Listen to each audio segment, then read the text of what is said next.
तुर्की के एक शायर को फांसी के फंदे पर लटका दिया गया। उसका जुर्म सिर्फ ये था कि शायर ने आया सूफिया के बारे में नज़्म लिखी थी, उसकी आज़ादी और फतह की ख्वाहिश जाहिर की थी। 10 जुलाई 2020 को जब आया सूफिया को तुर्की की सबसे बड़ी अदालत ने दोबारा मस्जिद में बहाल करने का फ़ैसला सुनाया तो पूरी दुनिया के मुसलमानों ने खुशी का इजहार किया और तुर्की के सदर रजब तैयब अर्दगान ने उसी शायर निज़ाम एक्सल के अशार से कौम के नाम अपने खिताब का आगाज़ किया।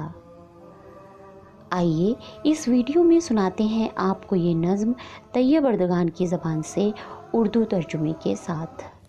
Ayasofya, ey muhteşem mabet, merak etme. Ayasofya, ey azimulşan mabd, fikir mat karo. Fatih'in torunları bütün putları devirip seni camiye çevirecekler. Fatih की औलाद तमाम बुतों को करेंगे पाश पाश, फिर से बनाएंगे तुम्हें मस्जिद। Gözyaşlarıyla abdest alıp secdelere kapanacaklar. आंसुओं से वुजू करके होंगे हम सब सजदा रेस। Tehlil ve tekbir sadaları boş kubbelerini yeniden dolduracak. तहलील व तकबीर की सदाएं भर देंगी खाली गुंबदों को फिर से। İkinci bir fethi olacak. होगी ये दूसरी फतह।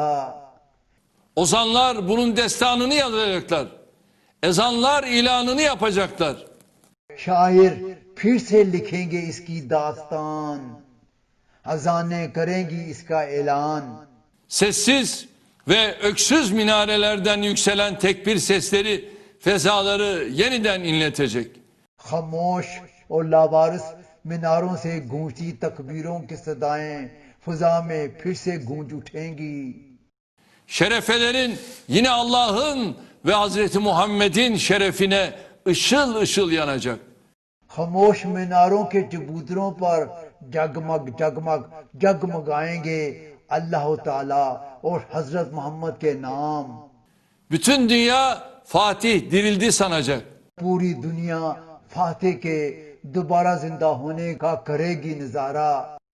Bu olacak Ayasofya, bu olacak. ऐसा होगा ए आया सोफिया, ये होगा जरूर। İkinci bir fetih, yeni bir basubadel mevt. Bu muhakkak, bu günler yakın. दूसरी बार फतह, मौत के बाद नई जिंदगी, ये होगा जरूर। Belki yarın, belki yarından da yakın.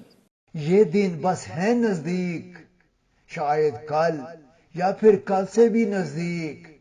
Hamdolsun, işte o yarınlara kavuştuk. शुक्र या रब, ये दिन भी देख लिया है हमने।